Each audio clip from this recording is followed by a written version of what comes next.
Bismillahirrahmanirrahim. Assalamualaikum warahmatullahi wabarakatuh.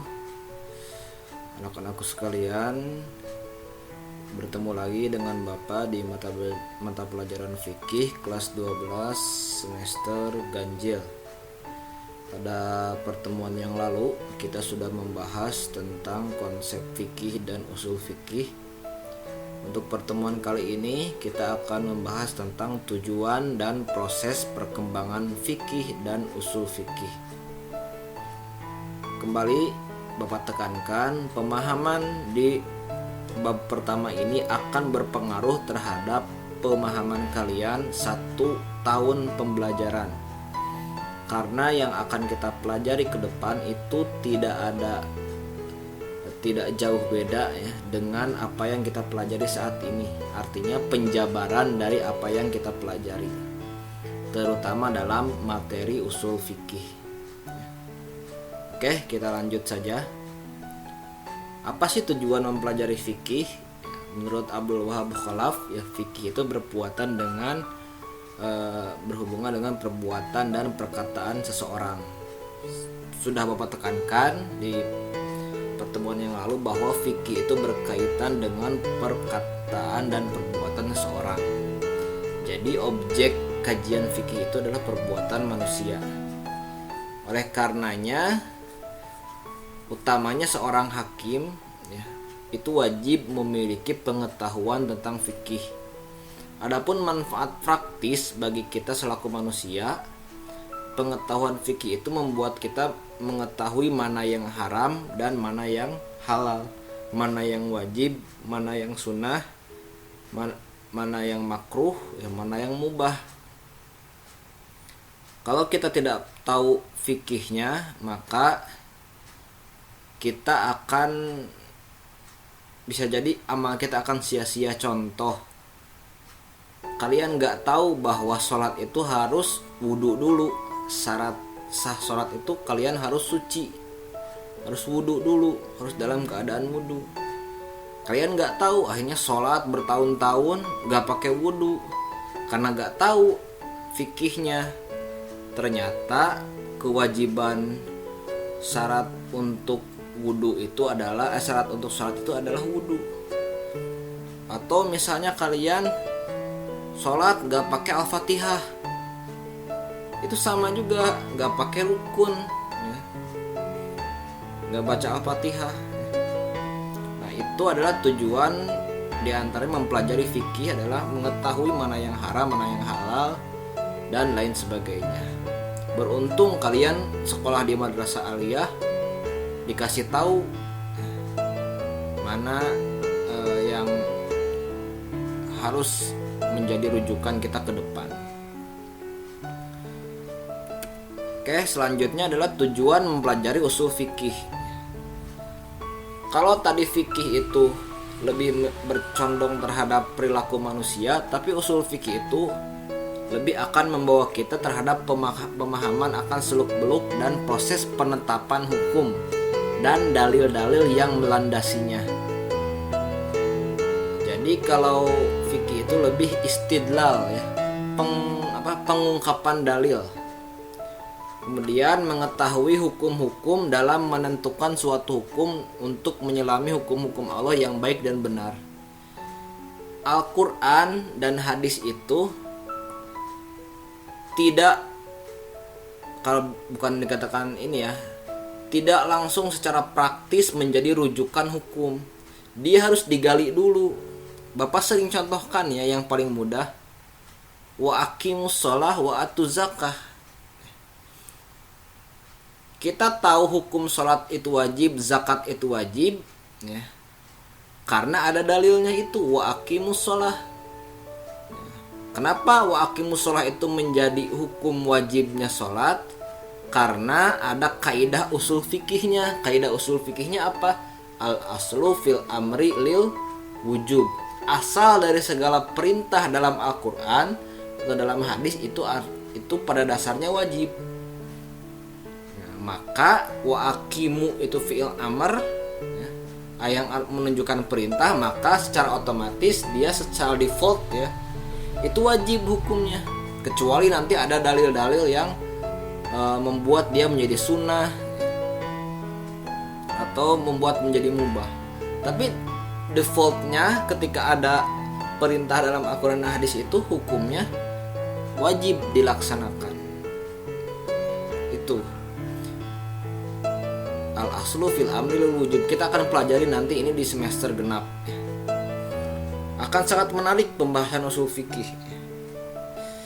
Kemudian memiliki kemampuan untuk melakukan istinbat hukum dan menghasilkan dalil-dalil yang memiliki ketetapan hukum syara, baik yang memiliki nas maupun dengan cara istidlal lain.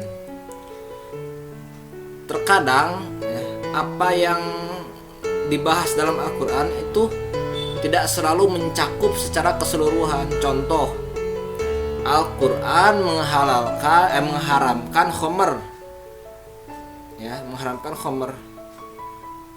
Oh, kalau kayak gitu ganja boleh dong, sabu-sabu boleh dong, karena kan bukan khamr, bukan minuman. Nah, ganja, sabu-sabu, ekstasi itu gak ada dalam Al-Quran.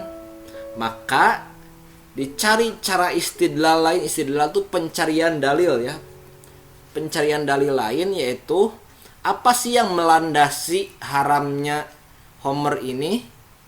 Maka dicari benang merahnya atau ilatnya, bahwa homer ini memabukkan, membuat hifdul akal, akal manusia itu bisa menjadi tidak sadar dengan homer tersebut. Ternyata sabu-sabu, ganja dan lain sebagainya itu justru lebih menghilangkan akal daripada khamr. Maka khamr aja haram, otomatis seperti ganja, ekstasi, sabu-sabu juga lebih haram. Itu qiyas aulawi namanya tuh. Nanti kita akan pelajari di bab 2 qiyas aulawi namanya tuh. Mengkiaskan, menyamakan suatu hukum dengan hukum yang lebih tinggi dari hukum asalnya. Nah, kemudian usul fikih juga menjadi jalan untuk memelihara agama dan sendi-sendi hukum syariat. Artinya tadi banyak hukum yang harus dihadirkan di masa kini karena perkembangan zaman itu berbeda-beda. Kalau kita terpaku terhadap misal jual beli itu harus ketemu antara pembeli, penjual, dan harus ada akadnya. Saya terima barangnya, saya terima uangnya misalnya. Sedangkan sekarang kita belanja di Shopee tinggal klik ke chart, kemudian kita beli, kemudian kita bayar, tunggu ke rumah. Kapan kita ketemu sama penjualnya, kapan kita akadnya.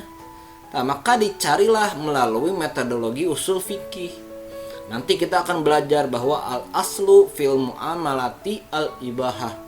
Asal dari segala muamalah itu boleh, selama jual beli itu tidak merugikan, tidak membuat goror, tidak membuat kedzaliman, maka boleh-boleh saja. Mau ketemu, mau enggak ketemu, mau online, mau COD, mau pre-order, itu boleh-boleh saja.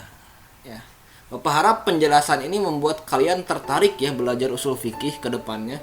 Itu nanti akan terus hadir.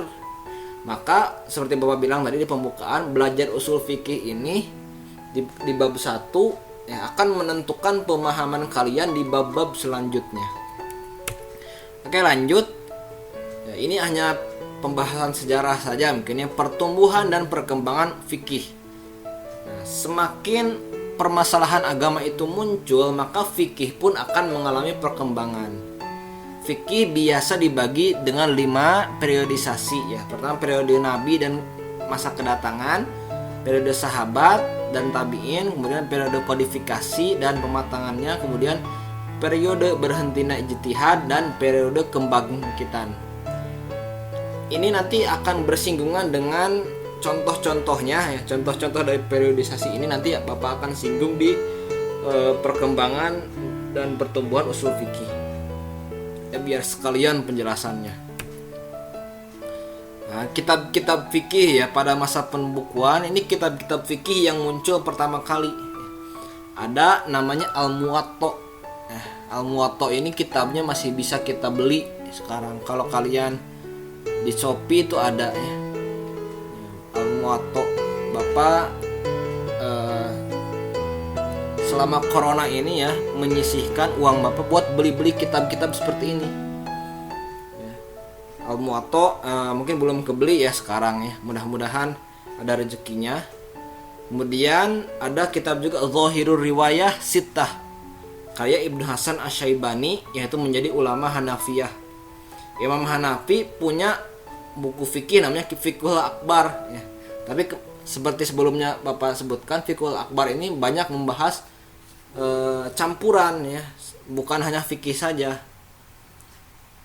Maka yang menjadi awal dari madhab Hanafi itu kitab ini Zahirur Riwayah. Kemudian Imam Syafi'i itu punya dua kitab fikih. Qaul Qadim itu namanya Al-Hujjah. Itu ketika Imam Syafi'i di Irak. Kemudian ada Al-Um ketika Imam Syafi'i di Mesir. Itu kalau bahasanya itu Qaul Jadid. Ini kitabnya kita masih bisa dapati sekarang ya, Qaul Al-Hujjah dan Al-Um. Nah, pertumbuhan usul fikih itu sebenarnya sudah dikasih tata caranya atau dikasih peluangnya, kehadirannya oleh Rasulullah sendiri. Contohnya itu ketika Umar bertanya, "Ya Rasulullah, bagaimana hukum mencium istri ketika berpuasa?" Jawaban Rasulullah itu menarik. Karena apa? Rasulullah itu gak langsung menjawab, "Umar, boleh." Tapi Rasulullah menggunakan kias. Kalau yang sekarang diistilahkan kias, analogi kias itu ya, kalau bahasa Indonesia itu analogi. Umar, ya, kalau kamu kumur-kumur pada saat puasa membatalkan atau tidak? Umar menjawab tidak. Ya, begitulah hukum mencium istri.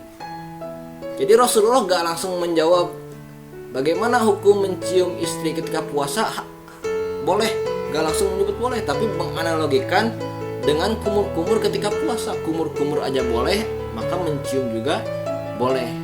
Tapi dalam tanda kutip ya, mencium dengan mohon maaf ya, tidak sampai keluar air mani. Kemudian banyak pula para sahabat yang memakai usul fikih, terutama ketika Rasulullah sudah wafat. Kemudian para sahabat menemukan kasus-kasus fikih baru. Contohnya nanti ada di peminum Khamr ya.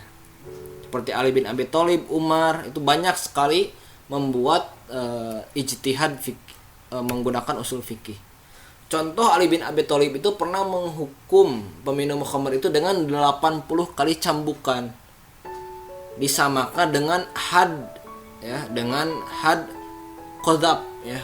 Kalian kalau semester 3 atau semester 1 kelas 11 itu pasti belajar had ya, hudud ya, had qadzaf itu menuduh seseorang untuk berzina. Ini hati-hati ya. Mohon maaf ya, ini anak-anak sekarang nih ya.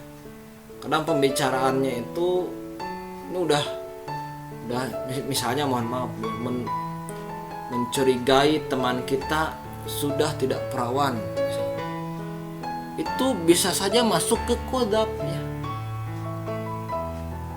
Artinya kalian akan mendapatkan dosa dan harus dikafarat. Dosanya itu akan diampuni kalau kalian melaksanakan kafaratnya. Kafaratnya apa? 80 kali cambukan. Hati-hati ya.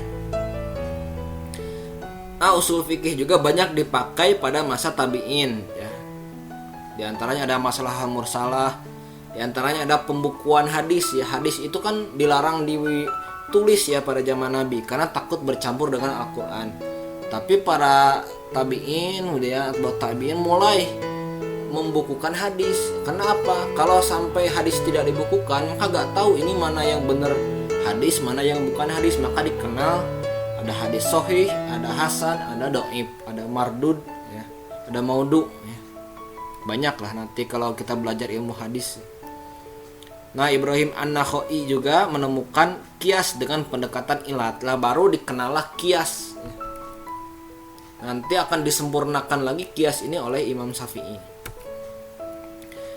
Nah, kemudian pada masa atba'ut tabi'in ya, permasalahan hukum semakin luas sehingga membutuhkan jawaban dengan segera. Pada masa inilah terbentuklah 4 madhab yang kita kenal sekarang.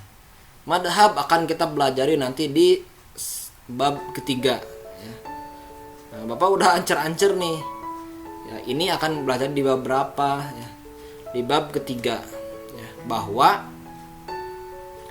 muncul Imam Abu Hanifah ya di Kufah ya. Kemudian muncul Imam Syafi'i ya, di Palestina, asalnya di Gaza ya. Kemudian besar di Irak. Muncul Imam Malik di Madinah, kemudian muncul Imam Ahmad di Irak. Dengan metodenya masing-masing. Imam Abu Hanifah itu dikenal dengan istihsan. Nah, ini kita akan pelajari bab 2, apa itu istihsan, nanti kita akan explore di sana. Imam Malik dikenal dengan amalul ahlul Madinah, bahkan qaul sahabi ya. Banyak sekali yang mencetuskan metode dalil itu dari Imam Malik. Kemudian mazhab Syafi'i, ya Imam Syafi'i itu dikenal dengan qiyas. Nah, kalau secara teoritis, siapa sih penemu usul fikih? Penemu usul fikih itu adalah Imam Syafi'i. Imam Syafi'i ini adalah orang yang pertama merumuskan langkah sistematis untuk merumuskan prinsip-prinsip istinbat hukum. Jadi, dulu itu orang memang sudah dipelajari yang usul fikih itu, cuma lebih sistematis dan dibukukan itu oleh Imam Syafi'i dalam kitabnya nanti Ar-Risalah. Meskipun di kalangan madhab Hanafi sebenarnya pada Abu Yusuf muridnya Imam Hanafi, dan Ibnu Hasan As-Saibani gurunya Imam Syafi'i, itu sebenarnya pada dasarnya sudah mengumpulkan atau sudah membuat catatan kaki tentang ilmu usul fikih. Tapi yang banyak di-endorse oleh para ulama bahwa beliau adalah sebagai penemu usul fikih itu adalah Imam Syafi'i. Kemudian nanti dilanjutkan oleh pengkajiannya oleh Imam Ahmad bin Hambal ya, atau Ibnu Hambal. Kemudian atau penemu madhab Hambali yang sekarang. Kemudian muncul juga Daud Dhahiri ya. Meskipun Daud Dhahiri ini cukup bertentangan dengan Imam Syafi'i. Mohon maaf salah ya. Ini data pustaka. Ya, itu saja yang mungkin Bapak sampaikan di pertemuan 2 kali ini.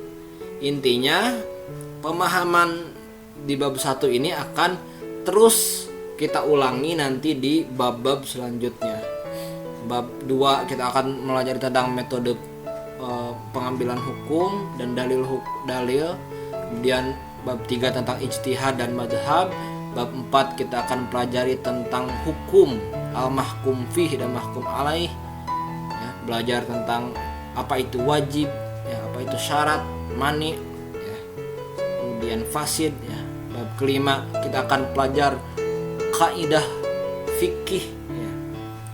Dia nanti semester genap itu full belajar kaidah usul fikih semester genap itu nanti. Oke, terima kasih. Kita tutup. Assalamualaikum warahmatullahi wabarakatuh.